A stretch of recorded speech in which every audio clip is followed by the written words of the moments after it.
ప్రజల క్షేమం, ప్రజల మన్ననలను పొందుతూ ప్రజల గొంతుకగా ఉంటూ డివిజన్ అభివృద్ధి చేసేందుకు టీపీసీసీ ఉపాధ్యక్షులు తోటకూర వజ్రేష్ యాదవ్, మాజీ ఎమ్మెల్యే మలిపెద్ది సుధీరెడ్డి సమక్షంలో కాంగ్రెస్ పార్టీలో చేరారని తెలిపారు.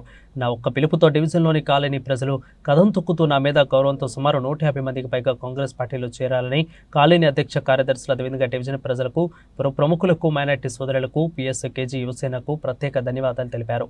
మీ అభిమానం ఎప్పుడు కూడా ఇలాగే ఉండాలని, మీరే నాకు సైన్యమని అన్నారు. జెండా ఇదేనా సరే, ఎజెండా మాత్రం అభివృద్ధి, సంక్షేమం, ప్రజల సంక్షేమమే అని అన్నారు.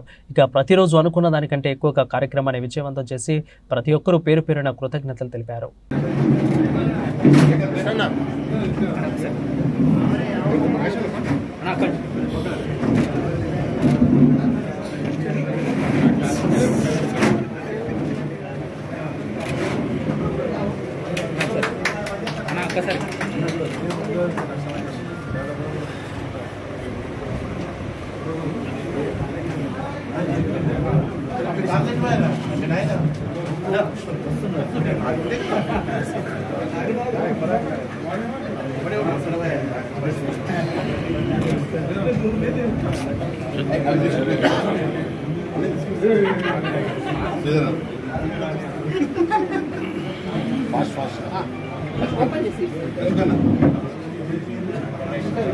రమేష్